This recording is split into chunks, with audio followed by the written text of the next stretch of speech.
তো hello' guys কি খবৰ ৱেলকাম বেক টু নয়নছব্লগছ তো আজি পুনৰ এনচিইআৰটিৰ কিতাপ দুখন ওলাই ল'লোঁ আৰু এয়া মায়ে পিঠায়েদি চাহ দিছে খাবলৈ আৰু চাহ কিনে খাই কেনে কিতাপখন অলপ ওলাই ল'লোঁ কিতাপ পঢ়ি থকাৰ পিছতে আমাৰ ওচৰৰ দাদা এজন আহিছে আৰু লগতে খুৰীমা এজনীও আহিছে আৰু আহি কেনে মাৰ লগত গল্প কৰি আছে কিবা ময়ো মাজতে আৰু গল্পৰ মাজতে মূৰটো সোমাই দিলোঁ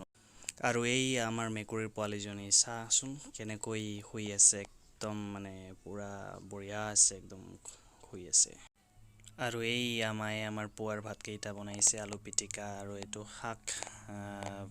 ভাজি আৰু তাৰ পিছত আৰু বেঙেনা ভাজি আৰু লগৰ বন্ধু এজন আহি গ'ল মোৰ লগত কথা পাতিবলৈ বহুত দিনৰ মূৰত আহিছোঁ তো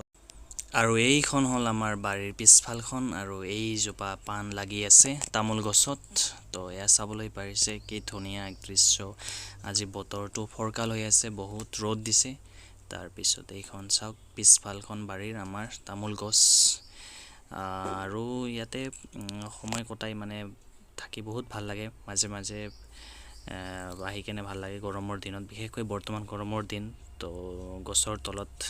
থাকি কেনে ভাল লাগে তো আপোনালোকেও কমেণ্ট কৰি জনাবচোন আপোনালোকে কেনেকুৱা পায় বাৰু কোনটো বতৰ ভাল পায় ঠাণ্ডা দিনৰ বতৰ ভাল পায় নে গৰম দিনৰ বতৰ ভাল পায় আৰু এইডাল হ'ল ঔটেঙাৰ গছ আপোনালোকে চাব পাৰিছে আৰু এইডাল হ'ল আমাৰ কঁঠালৰ গছ আৰু চাওক গাইছ কিমান কঁঠাল লাগি আছে চাওক কিমান এটা দুটা তিনি চাৰি কিমান লাগে কঁঠাল আপোনালোকে যদি ভাল পায় খাব কঁঠাল তেনেহ'লে আমাৰ ঘৰত আহিব বাৰু একদম কঁঠাল খুৱাই কেনে পঠাই দিম বঢ়িয়া আছে চাওক না বাৰু আৰু এয়া দাদাই আমাৰ কাম কৰি আছে ঘৰৰ পিছফালে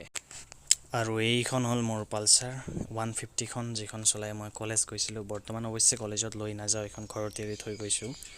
আৰু এইফালে চাব পাৰিছে আমাৰ মন্দিৰ আৰু এই চাৰিওফাল তো গাইজ মোৰ ভিডিঅ'টো যদি ভাল লাগিছে আপোনালোকে লাইক শ্বেয়াৰ কমেণ্ট আৰু মোৰ চেনেলটো ছাবস্ক্ৰাইব কৰিবলৈ নাপাহৰিব ধন্যবাদ আকৌ এটা নেক্সট ব্লগত